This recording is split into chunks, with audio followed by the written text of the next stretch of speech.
What is your source for international driver's license not needing a state driver's license? Triple. It told me I would need both. Triple.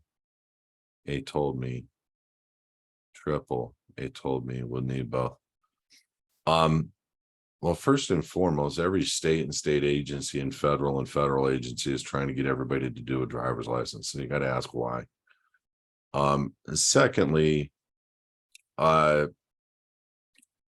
I've only recommended the international driver's license to people that are trying to get a form of ID, um, not necessarily trying to deal with local law enforcement or to get out of anything. But I do know of a lot of people driving with international driver's licenses that do not have state licenses. And there's going to be that one time in a very long time. Just be a good traveler, if you will. There's going to be that one time every 10 years that you're going to get pulled over if you do. I've been pulled over one time in 30 years. Why is it important to me? It's not. It was having a driver's license was important to me when I was um with children in my car and a wife in my car and not wanting to get pulled out by my hair because I was trying to be a quote unquote sovereign citizen per the law enforcement officer and travel. I didn't want to deal with that. I just was smarter than that and knew how to contract the driver's license appropriately. So I wasn't contracting, but I still held the license in my wallet. So there's ways that you can deal with the driver's license that negates the need for an international driver's license. So I don't know why you would even go down that road, but I do know plenty of people utilizing international driver's license. And just because a cop or a website or somebody says you must have a driver's license if you're going to have an international driver's license, I would say bull crap. I would say if you're driving in a registered car that the state owns, which is what a registered car is, and this is what people forget about all the time. They drive around in unregistered cars with private citizenship plates on them that have expired tags underneath that plate. And that car, because the VIN number shows that it's a canceled registration from 8 years ago, does not mean the state still doesn't own that vehicle. This is why people fail in their traveling, is because they're not driving an MSO owned outright by them car, because a car that is unregistered is not a motor vehicle in law. A car, a truck, or a motorcycle that is unregistered, you're holding title. Therefore, you have no obligations whatsoever while traveling on that that car, truck, or motorcycle to have a driver's license. But if you have a car that has been registered now or in the past, then you have a fiduciary, because that's a state-owned vehicle. Whether you like to think about this or not, this is why they win. Because they pull you over, they take your vehicle, they impound it. They can't impound an MSO-owned vehicle. If they do, they're screwed. And so, because they have no jurisdiction over it, they have nothing in their database with it. They can't do anything about it. They have to let you go. Are there some cops that don't know what they're doing? Are there some cops that will rule by force? Absolutely. We're not talking about or taking into account all of these situations. There's no possible way that I control 50 million fingers of law enforcement out there in this nation. What I do control is what the law says. What I do understand and control is what am I able to do within the law and be lawful, and not be this sovereign citizen, one leg in on an expired tag vehicle with an expired driver's license saying, I'm a free man under God and you can't take my rights, but you have contracts that you haven't dealt with or closed up properly.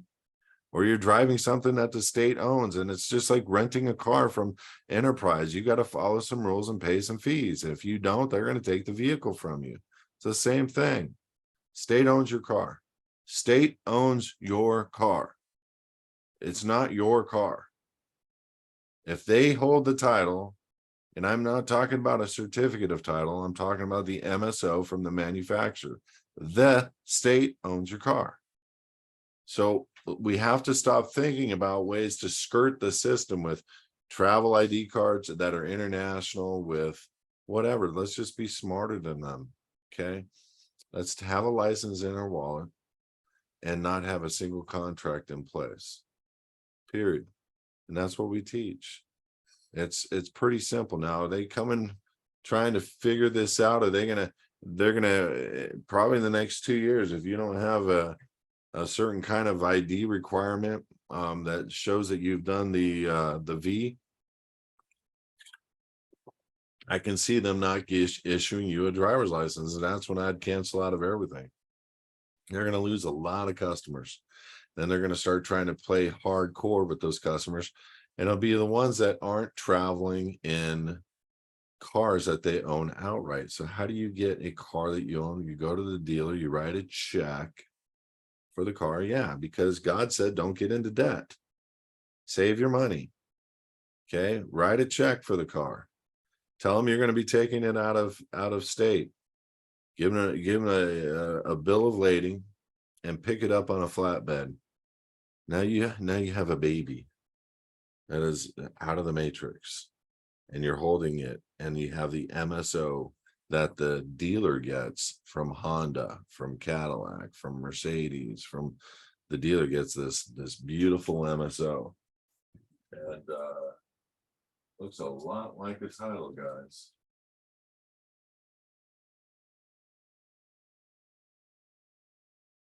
Isn't that funny? Looks a lot like a title. I don't want you to see my data. Looks a lot like a title, but it's an MSO, manufacturer statement of origin. And it has all the same properties on the back that a certificate of title does. A certificate of title, but the true title is the MSO. So let's stop thinking about ways to skirt the system from a standpoint of if I'm driving, let's just get smarter. Let's drive only MSO or travel only in an MSO. And for now, we'll keep the driver's license where we support ourselves and not give ourselves over into the contract by doing reservations and doing all kinds of things. Have the driver's license in your wallet. And we're only doing this not to get out of tickets. I'm not wanting to deal with law enforcement on the side of the road. They're half the time they're nice guys with bad information, and they're forced and trained to do certain things. And I'm forced and trained to be a nice guy and to hold my position. When it's all said and done, I drive away. I know drive is a commercial term. Everybody that's a sovereign citizen hates it, but I drive away.